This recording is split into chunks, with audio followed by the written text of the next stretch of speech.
Guys, Kurt from Time Machine Transport. So I figured while I got all my fairings off for the insulation and AC stuff I just did. So this is your sending unit. When we first got this truck years and years ago, the fuel gauge really wasn't accurate ever. So I would do it. I would just log my trip miles instead of knowing where I was with a quarter tank, half tank, whatever. But your sending unit is the unit that lets your dash know for your fuel gauge what your fuel height is. So I figured now's a good time as any. So that's your part number right there, and this is what it looks like. All right, just pops in. There's a little plug right there for your sensor. And put you on pause and let you know what size the bolts are. All right, guys. First thing you do is unplug the sensor, obviously. It's got 1, 2, 3, 4, 5 bolts. They are 5/16 on my truck anyways. I did spray them down with a lubricant, and I already tried to take them off, and they're coming off pretty easy. So all you gotta do is remove the bolts. Save your bolts because the new one doesn't come with bolts.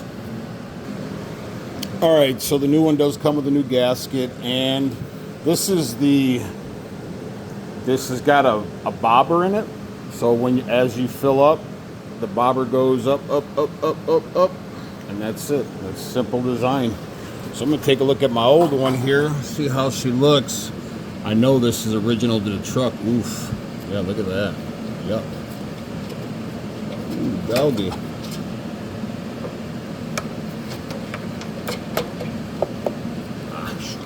Open my door. I'm gonna put you on pause. I need 2 hands. Yeah, that definitely is original to the truck. You can see where the bobber is.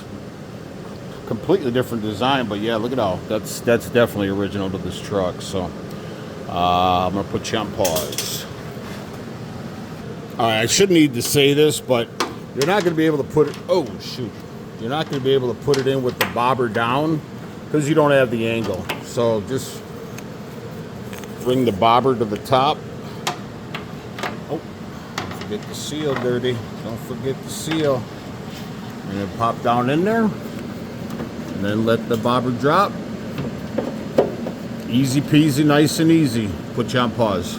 All right, guys. So at first I was a little confused. I'm like, oh my God, he gave me the wrong one. But this plug for your sensor, man, that thing was in there so tight. I was like, is that just there for looks, man? Did he give me the wrong one?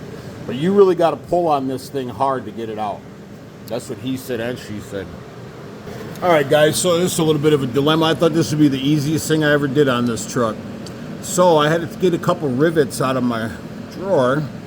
Actually, I carry rivets in my pocket everywhere I go. I've done that my whole life. Just carry random rivets. Just kidding.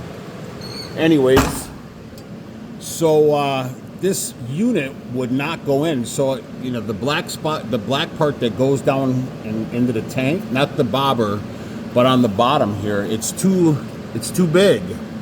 That's what he said and she said.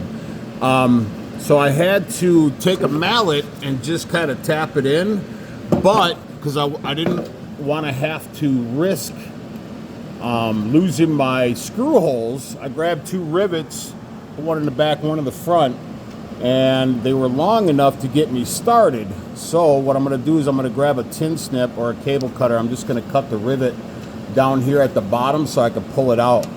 But yeah, she's good to go right here, I believe. Yep. So I'll put you back on pause, but this is the only thing I could really figure on doing because I got something I got to do tomorrow with this truck. So put you back on pause. All right, rivets are cut. I'm gonna go ahead and finish pounding this down. So, you know, when something seems so easy and you're like, man, I'm gonna get this shit done in 2 minutes, the fucking plug doesn't fit. But luckily I carry stuff like that around the shop, so I won't bore you with the rest of this. It's self-explanatory. Hopefully yours goes a little bit easier. Not like this was completely difficult, but anyways, please like and subscribe to the channel. Ciao.